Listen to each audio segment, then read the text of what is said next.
Hello students, दृश्य success academy online classes में एक बार पुनः आपका स्वागत है। मैं विशाल सर एक बार पुनः आपका स्वागत करता हूं।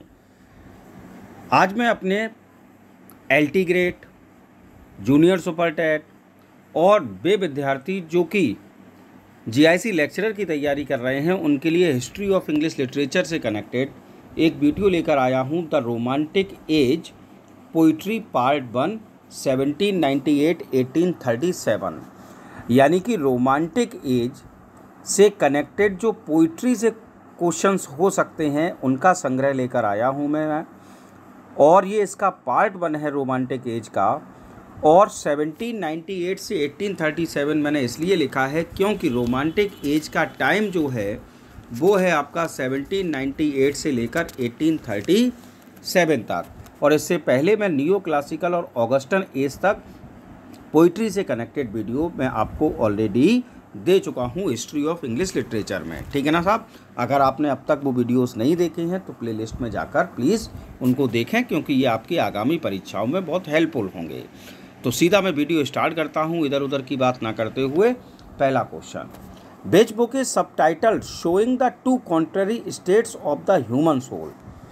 आपको उस बुक का नाम बताना है जिसमें कि ह्यूमन सोल के दो कॉन्ट्ररी स्टेट्स यानी कि एक दूसरे की विपरीत स्थितियों को दर्शाया गया है। उस बुक का नाम क्या है? ऑप्शन आपके सामने है। The marriage of heaven and hello, song of innocence and experience, poetical sketches या जेरूसलम।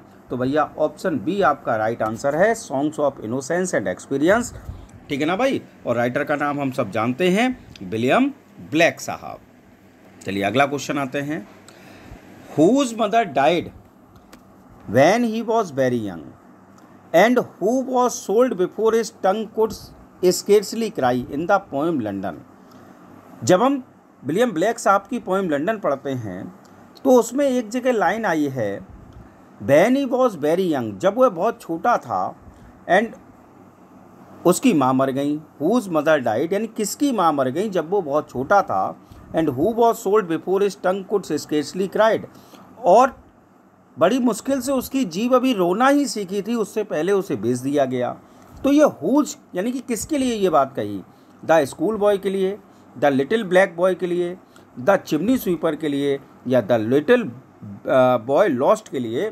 तो इसका आंसर होगा भैया लंदन पोएम में चिमनी स्वीपर के लिए ये बात कही गई है।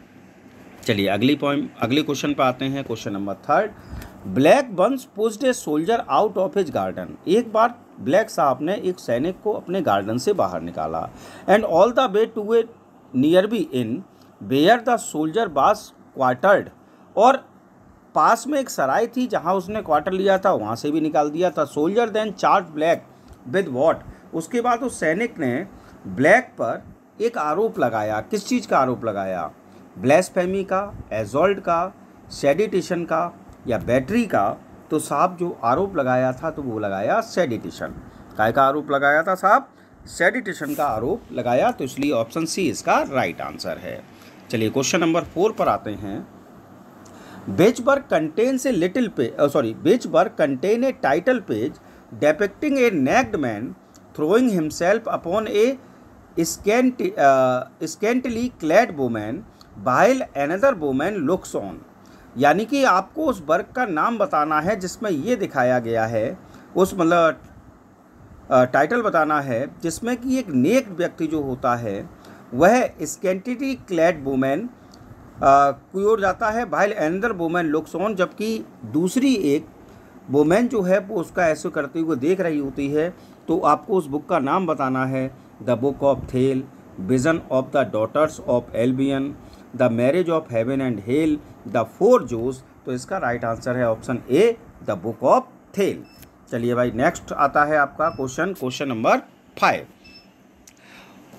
Whose sigh runs in blood down palace walls in the poem London. Poem London जब हम पढ़ते हैं तो उसमें किसकी साइज जो हैं, साई का मतलब शुबकियाँ लेना होता है। तो राइटर का कहने का मतलब है runs in blood down palace walls, कि उनकी शुबकियाँ जो हैं वह पैलेस वॉल्स जो हैं यानी कि महल की दीवारें जो हैं उनमें दब जाती हैं या नहीं पहुंच पाती। तो भैया किसकी? द लिटिल ब्लैक बॉयज़ की, द हेल्पलेस सोल्जर्स की, द लिटिल वेगाबॉन्ड्स की, या द चिमनी स्वीपर्स की? तो इसका आंसर होगा बेटा द हेल्पलेस सोल्जर्स, यानी कि वे सैनिक जो कि खून बहाते हैं देश के लिए, और जब वे ही सैनिक असहाय हो जाते हैं तो उन सैनिकों की आवाज़ें जो हैं वो बड़े बड़े महलों की दीवारों तक नहीं पहुंच पाती हैं। नेक्स्ट क्वेश्चन आता है, which of the following books according to Blake contained all he knew? आपको उस बुक का नाम बताना है जिसको लेकर विलियम ब्लैक ने ये स्टेटमेंट दिया कि वह जो कि भी कुछ जानते हैं वो सब उस बुक में है। इन्फर्नो, बाइबल, टेलमंट या द फ्रेंच रेवोल्यूशन? तो इसका राइट आंसर होगा आपका ऑप्शन बी, यानी कि द बाइबल। क्या आंसर होगा भैया? Option b, the Bible. चलिए question number 7, identify Blake's first printed work. आपको बताना है विलियम ब्लैक साहब का पहला प्रिंटेड वर्क कौन सा था? Song of the innocence, poetical sketches, the book of Urizen या द फ्रेंच रेवोल्यूशन? तो ऑप्शन बी आपका राइट आंसर है, पोइटिकल स्केचेस। चलिए अगला क्वेश्चन आता है question number 8, when were lyrical ballads published? ये क्वेश्चन न जाने कितनी बार आ चुका है। लिरिकल बैलेट्स का पब्लिकेशन कब हुआ? आंसर आप लोग प्लीज़ कमेंट बॉक्स में बताएं। चलिए अगला question, question number 9, which of the following work is considered as a milestone in Blake's literary career? ऐसा विलियम ब्लैक का कौन सा वर्क है जो कि उनकी लिटरेरी कैरियर में माइलस्टोन का कार्य करता है? America A prophecy, the marriage of heaven and hello, songs of innocence and experience या द फोर जोज? तो भैया इसका राइट आंसर जो है वो है आपका songs of innocence and experience. कौन सा वर्क है? Songs of innocence and experience. चलिए क्वेश्चन नंबर 10 पे आ गए हम लोग। William Blake famous poem such as London, the sick rose and the tiger appear in? William Blake साहब की प्रसिद्ध कविताएं जैसे कि लंदन, द सिक रोज और द टाइगर जो है वो किसके अंतर्गत अपीयर हुई? सॉन्ग्स ऑफ इनोसेंस के, सॉन्ग्स ऑफ एक्सपीरियंस के, the marriage of heaven and hell के, या vision of daughters of Albion के? तो भैया इसका राइट आंसर है सॉन्ग ऑफ एक्सपीरियंस। काय के अंतर्गत आई हैं? किस कलेक्शन के अंतर्गत? सॉन्ग ऑफ एक्सपीरियंस के अंतर्गत लंदन, सिक रोज और द टाइगर जैसी कविताएं। चलिए साहब आगे बढ़ते हैं, क्वेश्चन नंबर 11 पे हम लोग आ गए। अब the lyrical ballads opens with, lyrical ballot जब हम पढ़ते हैं तो उसमें पहली पोएम कौन सी है? सीधा सीधा समझिए, Kubla Khan, ode to duty, rime to the ancient mariner या इमॉर्टलिटी ओड? तो इसका राइट आंसर है option c, rime of the ancient mariner. चलिए क्वेश्चन नंबर 12 पर आते हैं। The lyrical ballad closes with, आरंभ rime of the ancient mariner से होता है तो समापन कैसे होता है लिरिकल बैलेट का? तो देखिए, कुबला खान, इमॉर्टलिटी ओड, क्रिस्टोबेल या lines written above Tintern Abbey? तो भैया इसका यही आंसर राइट है आपका option D, lines written above Tintern Abbey last poem है लिरिकल बैलेट की। ठीक है ना साहब, यहाँ से वो क्लोज होता है। Question number 13, who wrote the famous preface to the lyrical ballad? Lyrical ballad के लिए एक प्रसिद्ध प्रीफेस किसने लिखा? कॉलरेज साहब ने, सऊदे साहब ने, वर्ड्सवर्थ साहब ने, बायरन साहब ने? तो हमें पता है 1798 में पहली बार पब्लिकेशन होता है लिरिकल बैलेट्स का, और 1800 में जब उसका दोबारा से पब्लिकेशन होता है तो उसमें लिरिकल बैलेट का प्रीफेस देने का कार्य करते हैं विलियम वर्ड्सवर्थ साहब। चलिए आगे बढ़ते हैं, क्वेश्चन नंबर 14 पर अब हम लोग आ गए। Who was the third person with Coleridge and Wordsworth at Quantock hills? Who was the third person with Coleridge and Wordsworth at Quintex Hills when the lyrical ballads were composed?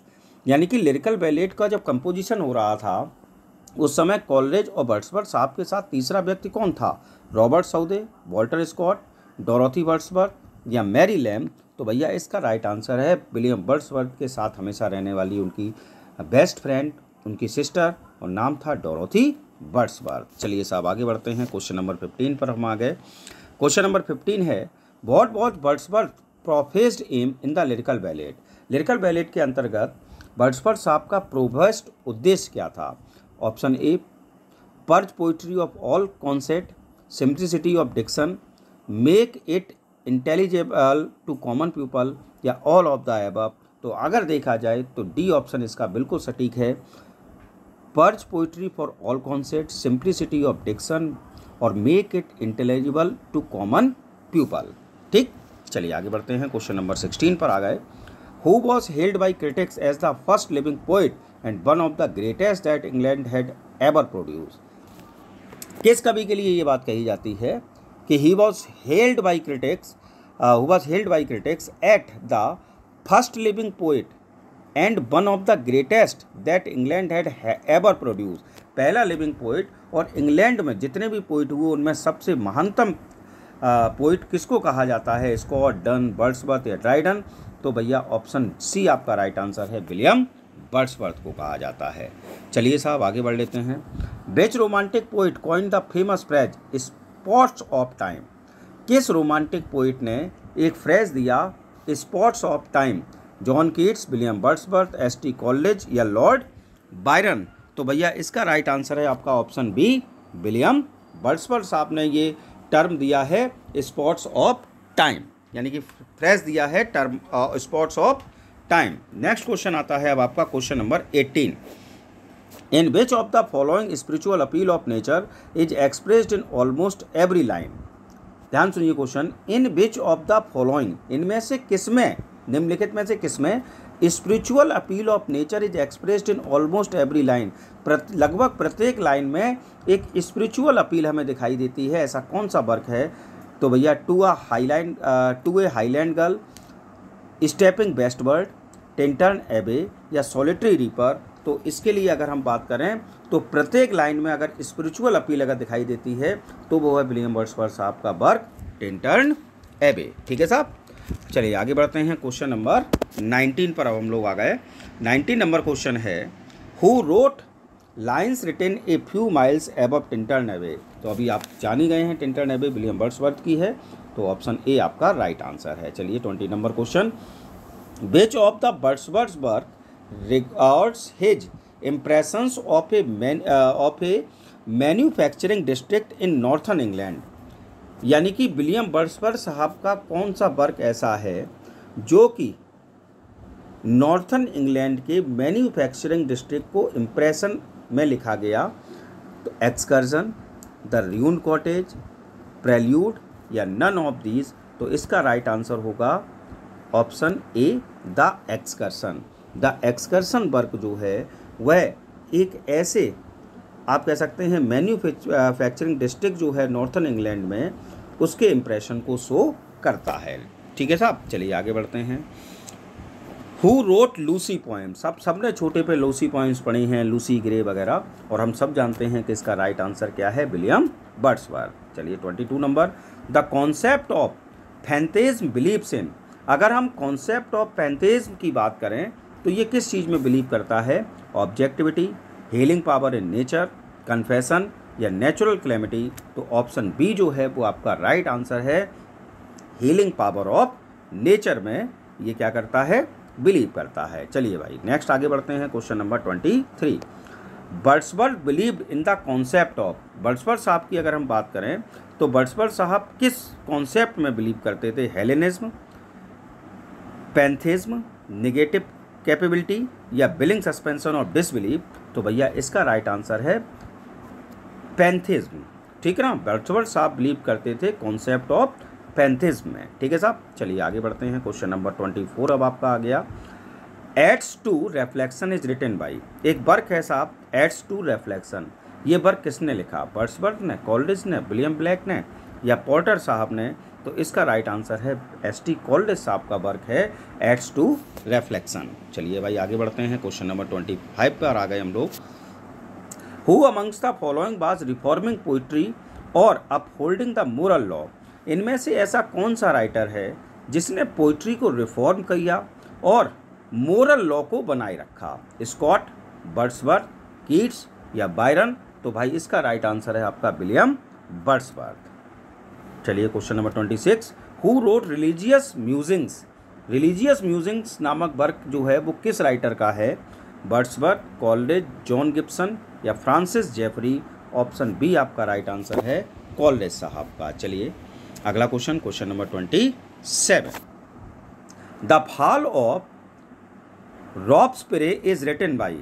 एक और work का नाम आपसे पूछ लिया गया, the fall of रॉबस्पियरे, ये work किसके द्वारा लिखा गया है? Coleridge, John Gibson, Francis Jeffrey या जैन पॉटर? तो ये वर्क लिखा गया है साहब, ऑप्शन ए आपका राइट आंसर है कॉलरिज साहब के द्वारा। ठीक है ना साहब। अगला बढ़ते हैं 28 number. Day dream of Coleridge reminds of which poem in past. Coleridge साहब की एक पोइम है डे ड्रीम, वह कॉलरिज साहब को विच पोइम इन पास्ट, यानी कि डे ड्रीम जो है, day dream of Coleridge reminds of which poem in past. Day dream of Coleridge जो है, डे ड्रीम कॉलरिज साहब का जो डे ड्रीम है वह याद दिलाता है, रिमाइंड्स कराता है which poem in past, past की किस पोइम को। The devil's thought, highland girl, songs of innocence या सुसाइड आर्गूमेंट। तो साहब अभी हमने बात की थी songs of innocence William Blake साहब की, तो लगभग उसी पोइम को कॉलरिज साहब ने लिखा डे ड्रीम के माध्यम से, और ये पोइम याद दिलाती है सॉन्ग्स ऑफ इनोसेंस की। चलिए ठीक है साहब। अगला क्वेश्चन आ गया, question number 29। Who wrote fears in solitude. Fears in solitude के रचनाकार का नाम आपको बताना है। तो भैया देखो, John Gibson, Francis Jeffrey, Jane Porter या कॉलरिज। तो ऑप्शन डी आपका राइट आंसर है, एस.टी. कॉलरिज। चलिए 30 number. The rime of ancient mariner is about. जो पोएम है the rime of ancient mariner, जिससे हमारी लिरिकल बैलेट का आरंभ होता है, पहली पोएम है, वह किस बारे में है। A perilous adventure in the sea, the accidental killing of an octopus, the curse of a sea god या the guilt and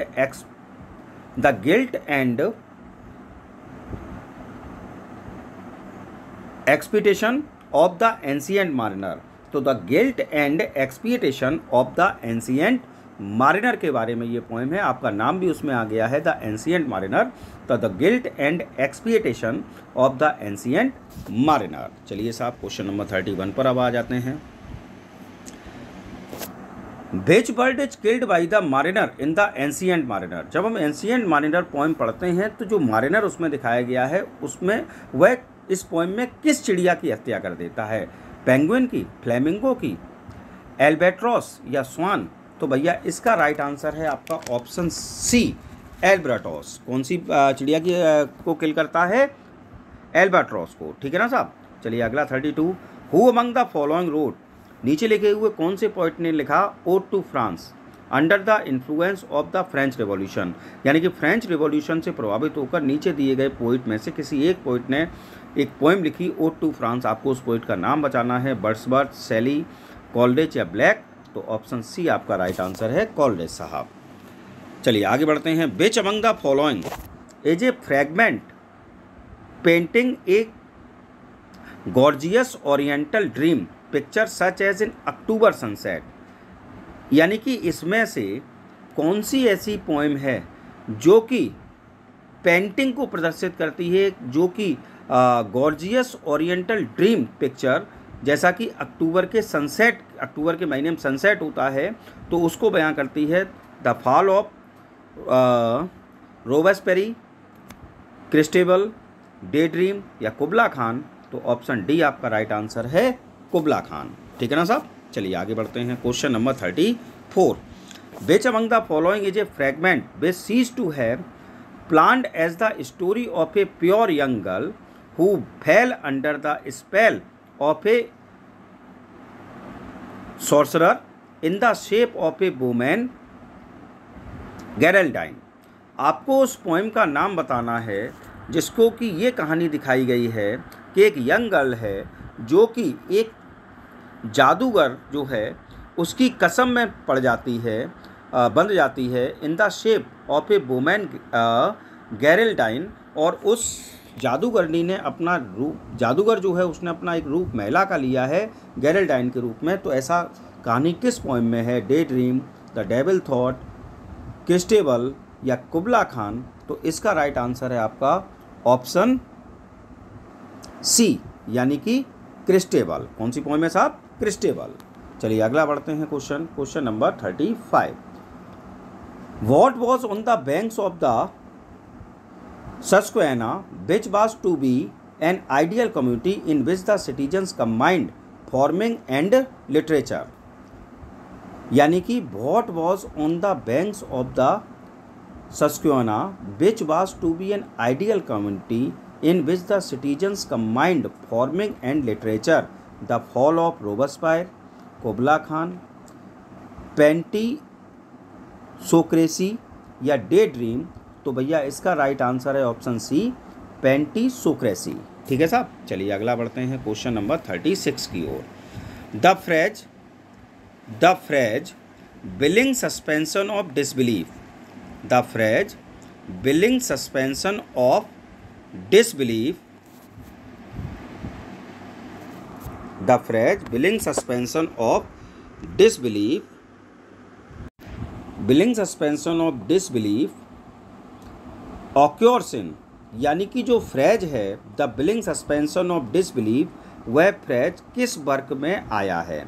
Biographia Literaria, preface to the lyrical ballad, in defence of poetry या poetics? तो भैया ये work आया है Coleridge साहब की एक महत्वपूर्ण वर्क, उनके द्वारा लिखा गया सबसे महत्वपूर्ण और फेमस वर्क जो है बायोग्राफिया लिटरेरिया, उसमें ये फ्रेज आया है the willing suspension of disbelief. चलिए साहब आगे बढ़ते हैं question number 37। Coleridge कुबला Khan remains A fragment because, Coleridge साहब का वर्क कुबला खान जो है वह एक फ्रैगमेंट के रूप में रह गया, क्योंकि he was called by Wordsworth who was living in Porlock at that time, Dorothy Wordsworth was upset over their love affair, he was interrupted by a called a person on business from Porlock, या he ran out of his stock of opium? तो भैया इसका right answer जो है वह है आपका option सी, यानी कि ही was interrupted by a called a person on business from Pollock. इस कारण से कुबला खान एक फ्रैगमेंट के रूप में ही वर्क रह गया। चलिए साहब, who wrote the ambitious poem Thalaba, किस राइटर की रचना है एक महत्वाकांक्षी कविता थैलेबा? वर्ड्सवर्थ की, सौदे की, जॉन गिब्सन की या फ्रांसिस जेफरी की? तो भैया रॉबर्ट सौदे साहब की एक एम्बिशियस पोएम है थैलेबा। ठीक है साहब, चलिए अगला बढ़ते हैं क्वेश्चन नंबर 39 पर। Which among the following is a poem composed by two enthusiast which is full of two revolutionaries spirit?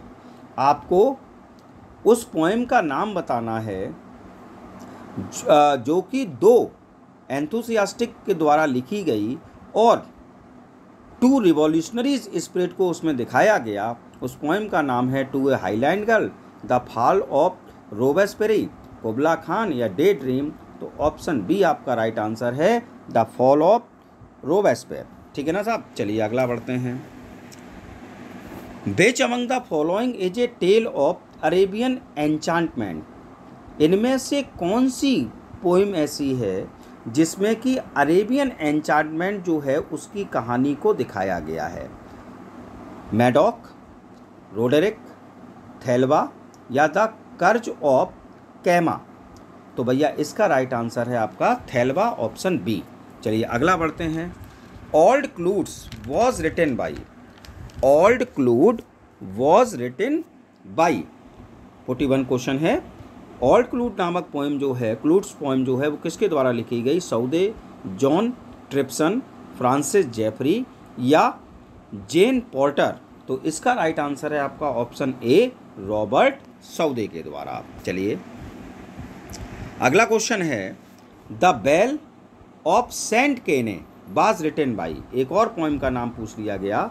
The bell of Saint केने के रचनाकार का नाम बताना है। Wordsworth, Francis Jeffrey, Jane Porter या सौदे?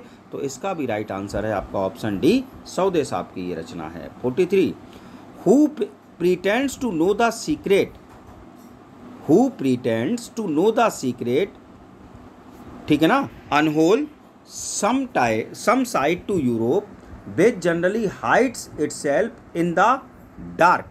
फिर से समझ लीजिए, who pretends to know the secret, ठीक, unwholesome side of Europe which generally hides itself the dark? तो भैया कौन सा ऐसा रोमांटिक पोइट है जो कि यह व्यक्त करता है कि उसको सब सीक्रेट मालूम है, ठीक, साइड ऑफ यूरोप के बारे में भी वो जानता है, which generally hides itself in the dark, जो कि प्रायः क्या होता है कि अंधेरे में छिपाई जाती है? स्कॉट, ब्लैक, बायरन या वर्ड्सवर्थ, ऐसा किसका मानना है, कहना है, तो वो पोइट हैं आपके बायरन साहब। चलिए अगला question number 44। In his 1870 review of Coleridge Biographia Literaria, Francis Jeffrey grouped the following poets together as the Lake School of Poets। बहुत क्वेश्चन पूछा गया ये कि लेक स्कूल ऑफ पोइट्स को 1800, पहले बात सुनिए, क्वेश्चन समझ लेते हैं। 1817 में कॉलरिज साहब का जो वर्क था बायोग्राफिया लिटरेरिया, उसको फ्रांसिस जेफरी साहब ने जब उसका रिव्यू किया तो उसमें क्या किया, उन्होंने एक पोइट्स का ग्रुप बना डाला और उस पोइट के ग्रुप को नाम दिया लेक स्कूल ऑफ पोइट्स। तो आपको बताना है कि लेक स्कूल ऑफ पोइट्स के अंतर्गत कौन कौन से पोइट्स आते हैं। तो इसका सीधा सीधा राइट आंसर है option D, William Wordsworth, S T. Coleridge, Robert Southey. ठीक है साहब, चलिए आगे बढ़ते हैं। क्वेश्चन नंबर 45। Byron's the vision of judgement is a satire direct against. Byron साहब की poem the vision of judgement एक डायरेक्ट सैटायर है। तो किसके खिलाफ सैटायर की उन्होंने, चार्ल्स लैम्ब के, जॉन कीट्स के, हेनरी हेलम के या रॉबर्ट साउदे के। तो भैया इनकी पोएम जो है द विजन ऑफ जजमेंट वो रॉबर्ट साउदे के ऊपर डायरेक्ट सैटायर करती है। 46। विच out of these is the first volume published by Byron. इनमें से कौन सा ऐसा पोइटिक वॉल्यूम है जो कि बायरन के साहब के द्वारा लिखा गया और पब्लिश हुआ पहला वॉल्यूम है, वर्क है English birds, Dunciad, hours of idleness या टेलिस्मान। तो भैया इसका राइट आंसर है आपका option C, hours of idleness. ठीक है ना साहब, चलिए अगला क्वेश्चन आते हैं। Question number 47। Who among the following is not called lake poets. इनमें से कौन सा पोइट ऐसा है जो कि लेक पोइट नहीं कहलाता। देखिए अभी आया था लेक पोइट्स वाला क्वेश्चन, उसमें मैंने कहा था वर्ड्सवर्थ, कॉलरिज और साउदे साहब। ठीक, तो कौन नहीं आता, बायरन साहब लेक पोइट्स के अंतर्गत नहीं आते। 48 नंबर है। Who said that the poet was a mere babbler. किसने कहा था कि poet was a mere babbler. किसने कहा poet was a mere babbler, Scott ने, बायरन ने, वर्ड्सवर्थ ने या गिब्सन ने। तो भैया इसका राइट आंसर है आपका ऑप्शन बी, बायरन साहब ने ये कहा है poet was a mere babbler. चलिए 49 क्वेश्चन, सेकंड लास्ट आज की वीडियो का। In which poem do we meet this character, Don Alfonso, Julia, Sultana.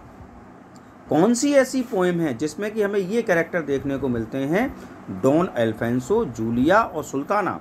Laura, Don Juan, Childe Harold या बेप्पो। तो ऑप्शन बी आपका राइट आंसर है, डॉन जॉन पोएम जो है उसमें हमें ये कैरेक्टर मिलते हैं। Who is Haidee and Don Juan. Don Juan जो पोएम है उसमें हेलाइड कौन है, wife of Don Alfonso, daughter of an old pirate, princess of Constantinople या ए डचेस। तो इसका राइट आंसर होगा option B, daughter of an old pirate. तो आज के इस वीडियो में मैंने आपको महत्वपूर्ण रोमांटिक एज पोइट्री से कनेक्टेड 50 क्वेश्चंस दिए हैं। इसका सेकंड पार्ट भी मैं लेकर आऊँगा आपके लिए, ठीक है ना, क्योंकि रोमांटिक एज जो है, अगर हम एलिजाबेथन एज के बाद की बात करें पोइट्री के क्षेत्र में, तो रोमांटिक एज दूसरे नंबर पर आती है, जिसमें William Wordsworth, John Keats, P B. Shelley, William Blake, S T. Coleridge, Byron साहब, साउदे साहब जैसे महान कवि हुए हैं। इसलिए इसके लिए मुझे कम से कम 2 वीडियो आपको देने पड़ेंगे, ठीक है ना साहब। मुझे पूर्ण आशा है आपको मेरा वीडियो पसंद आया होगा, और यदि आपको मेरा वीडियो पसंद आया हो तो प्लीज़ लाइक, कमेंट और शेयर अवश्य करें। और यदि आप मेरे चैनल पर पहली बार आए हैं या अब तक आपने मेरे चैनल को सब्सक्राइब नहीं किया है तो प्लीज़ सब्सक्राइब माई चैनल, और चैनल को सब्सक्राइब करते समय बेल आइकन बटन ज़रूर दबाएं, जिससे कि मेरी नोटिफिकेशन सबसे पहले आप तक पहुंच सके। Thanks for watching, stay home, stay safe. जय हिंद, जय भारत।